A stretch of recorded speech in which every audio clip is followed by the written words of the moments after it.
On a bitterly cold morning in the Yukon Territory, a convoy of trucks rumbled along a frozen road cutting through miles of spruce forest and snow-covered wilderness. Inside specially designed transport crates stood 28 wood bison, the last participants in a conservation gamble that many believed had little chance of succeeding. For generations, the wood bison had been vanishing from the northern landscape. The vast herds that once shaped river valleys and boreal forests had been reduced to a fragile remnant. By the time wildlife officials launched their recovery effort, the species had come frighteningly close to becoming a memory.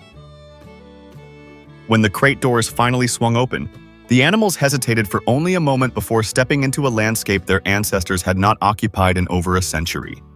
No one standing there could know they were witnessing the beginning of a story that would unfold over the next 4 decades. At first, the goal was simple: keep the herd alive. But the bison had other plans. They pushed beyond the areas selected for them, appearing in places biologists never expected.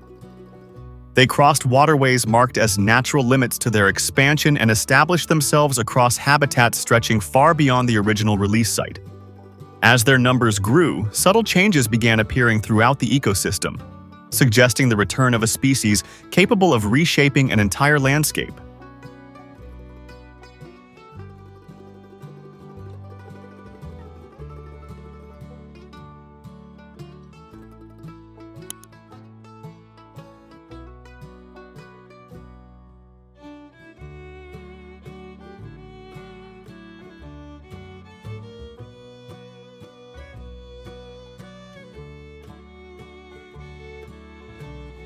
Before we can talk about what the bison are doing today, we need to understand what they are and why their absence matters far more than most people realize. When most Americans think of bison, they picture the iconic plains buffalo.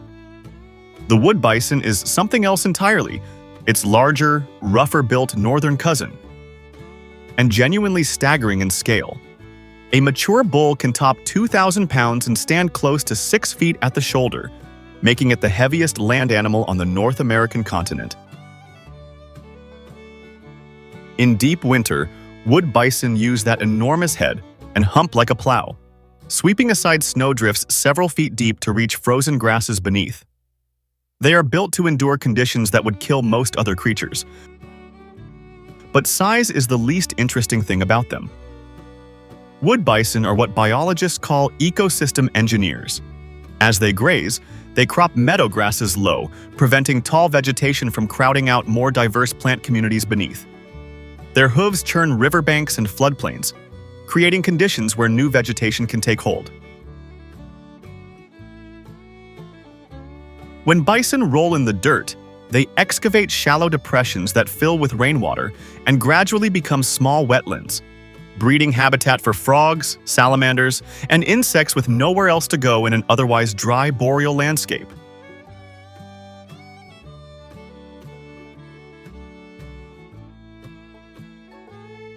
Their dung redistributes nutrients across enormous areas, and older females pass generational knowledge to their calves: migration routes, mineral licks, the best winter meadows. Take all of that away and you don't just lose a species, you shut off an entire ecological engine.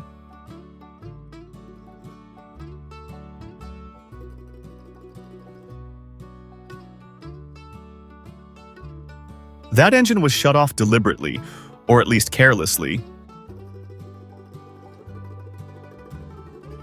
Through the mid-1800s, commercial hunters pushed northward through the boreal forests, killing wood bison at industrial scale. Repeating rifles made slaughter efficient, the hides were valuable, the market was hungry, and no one was counting. By the early 20th century, only around 250 wood bison remained in all of North America. Canada responded by establishing Wood Buffalo National Park in 1922.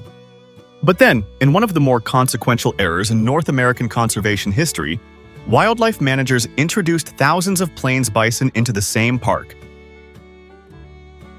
The two subspecies interbred immediately. Disease swept through populations with no immunity. Within 2 decades, The genetic identity of the wood bison had become so blurred that biologists reached a grim consensus.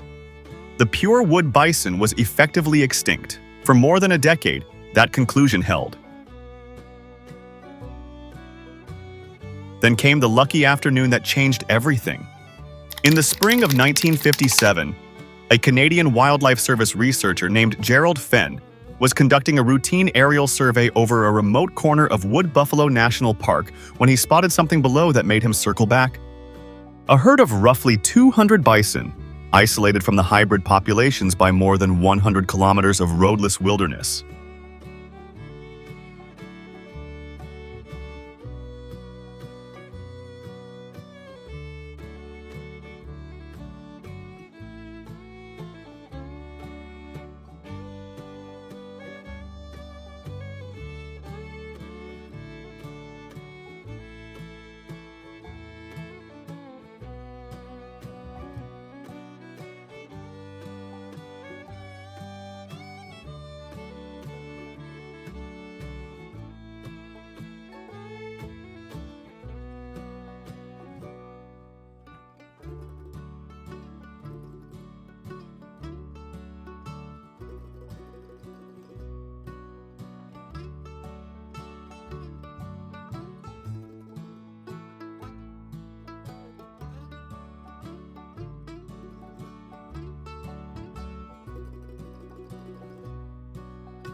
He dropped lower. Something looked different. The shoulder humps were higher, more squared off than the hybrids he knew. He filed his report and waited. Testing confirmed what Fenn had suspected. These animals were genuine wood bison, disease-free, genetically pure, and hidden in the Canadian wilderness for decades. A species the scientific community had mourned as extinct had never actually disappeared. Canada suddenly had something it thought it had lost forever: a source population.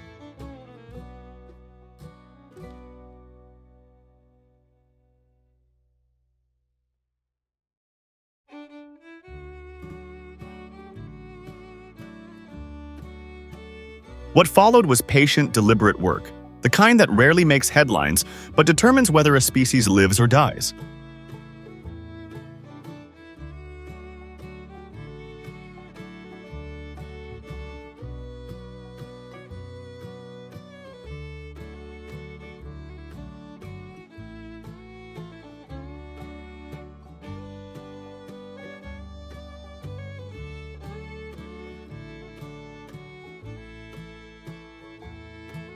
A small number of animals from the rediscovered herd were relocated to protected facilities as a genetic safeguard.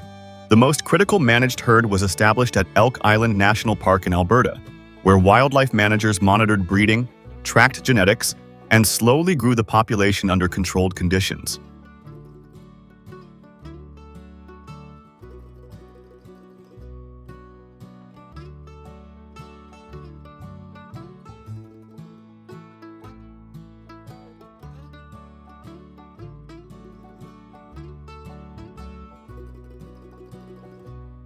By the early 1980s, the Elk Island herd had grown large enough to allow the selection of founder animals for wild release.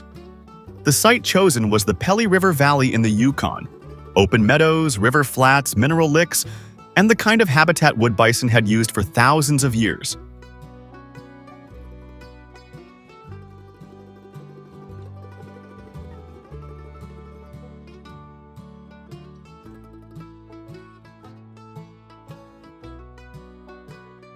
In the spring of 1983, a military transport plane landed on a gravel airstrip in the backcountry. The cargo doors opened, and 28 wood bison walked out into a valley that hadn't heard hooves in over a century. The biologists watching from the tree line held their breath.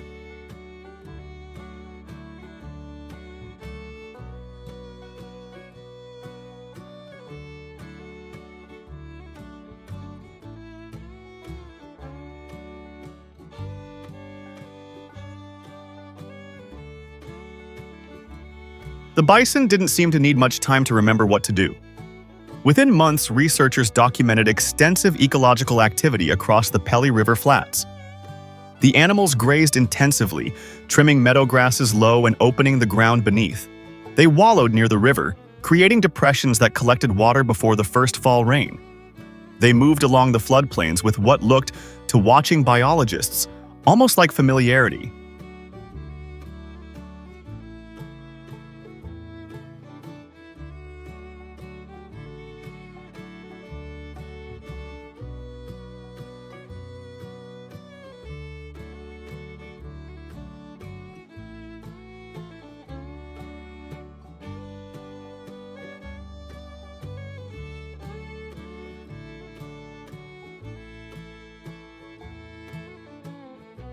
It was the first sustained wood bison ecosystem engineering seen on this landscape in over a century, and it resumed almost immediately.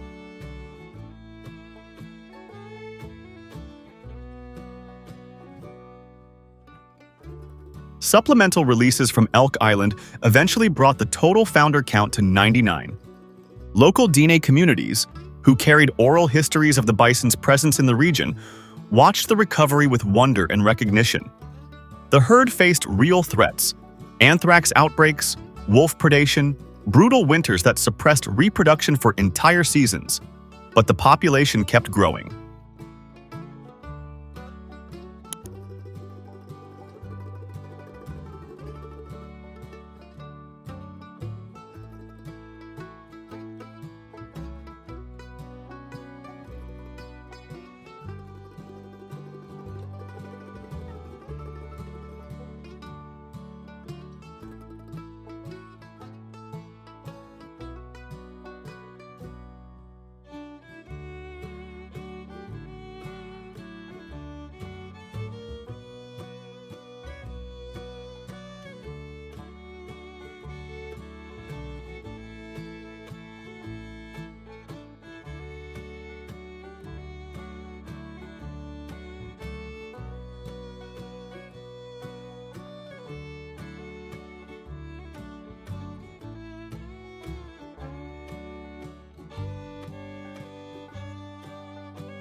By the late 1990s, something was becoming clear that the original recovery team had not fully anticipated.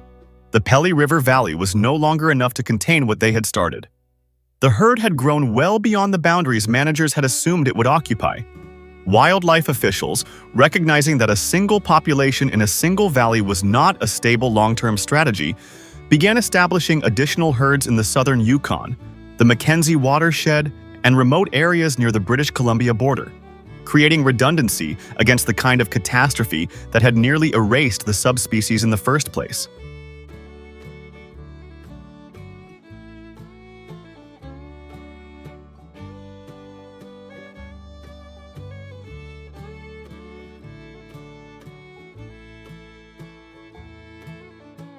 Within the Pelly system itself, growth was striking. By the turn of the millennium, the population had exceeded 200 animals. By 2017, aerial surveys counted approximately 960 bison occupying nearly 10,000 square kilometers, a range larger than Yellowstone National Park and still expanding. By virtually every standard metric, the project had become one of the most successful large mammal reintroductions in Canadian history. Canada's wildlife authorities responded by reclassifying the wood bison from endangered to threatened. The transport flights eventually stopped. No more crates, no more founder releases. The Pelly herd was sustaining itself.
And then the bison did something no one had planned for.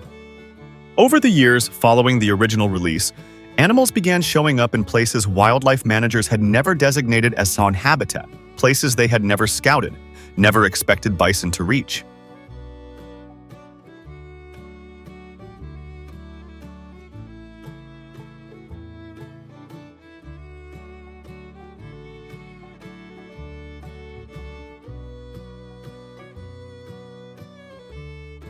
The biggest surprise involved the Pelly River itself.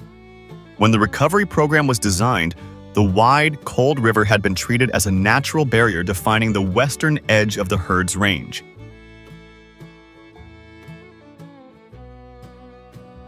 The thinking made sense. The Pelly is broad, fast, and frigid. The bison didn't consult the map. They swam across on their own. Multiple animals, multiple crossings. On the far side, they stayed, found habitat, and established permanent populations in areas of northeastern British Columbia that hadn't seen wild bison in over a century.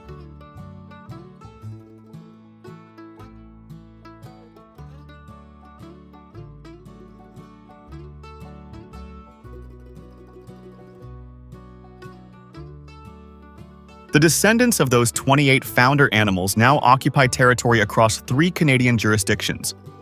Not because humans guided them there, because they went.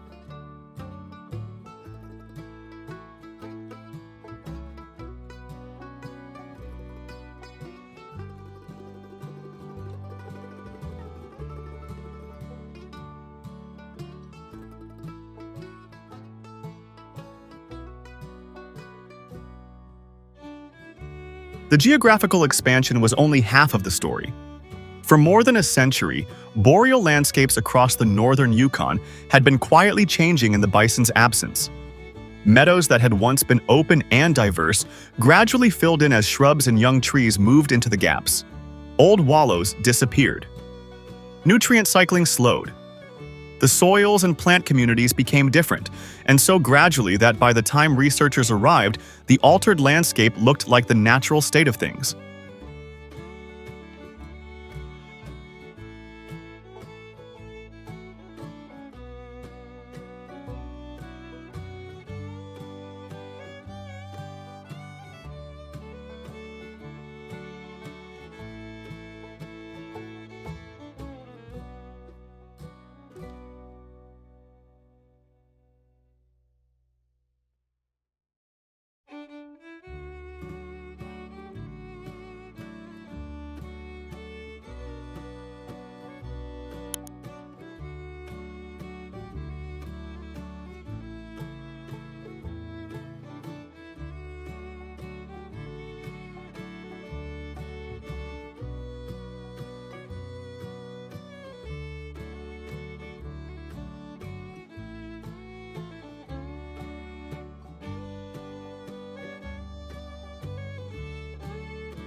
Now, those trends are reversing.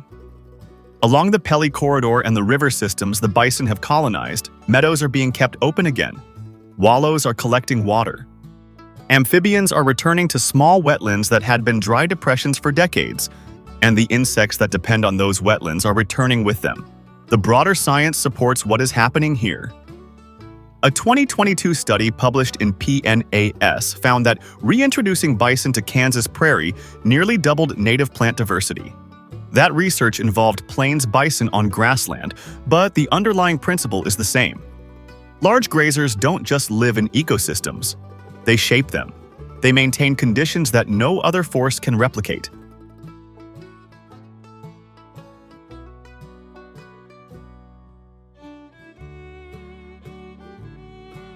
The full ecological accounting of the wood bison's return is still being written, but the direction is unmistakable.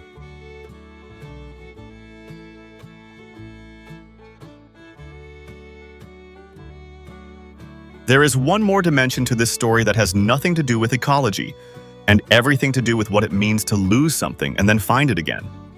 In the traditional language of the Dieng people of the region, there has long been a word for the wood bison. It survived in stories, in place names, in the memory of elders, even as the animal itself disappeared for generations. The word outlived the animal by a century, and now the animal has returned to meet the word.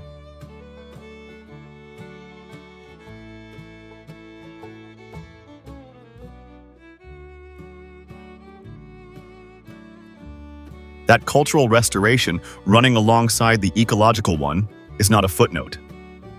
For many communities who live closest to this land, it is the most meaningful part of all. Step back and look at the full sweep of this story, and what emerges is almost too improbable to believe. A subspecies declared extinct in the 1940s turned out to be alive in an overlooked corner of a national park. 28 of its descendants were airlifted into a Yukon valley in 1983.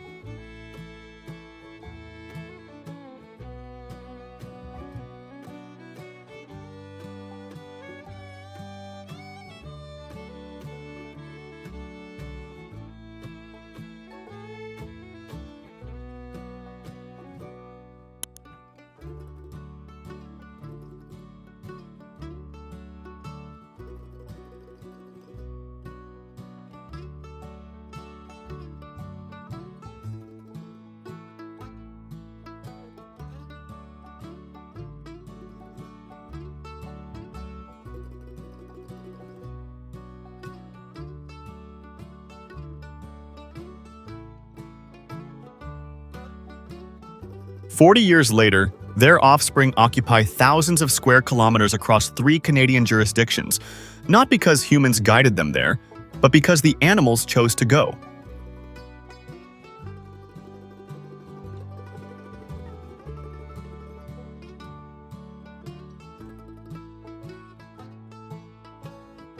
The deeper lesson may be a humble one.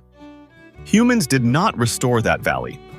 What the recovery team actually did was simpler and more profound.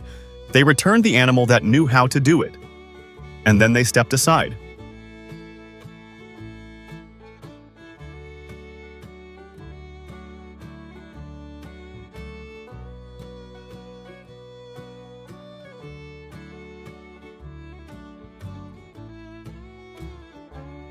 The bison hadn't forgotten anything. They just needed the chance to remember.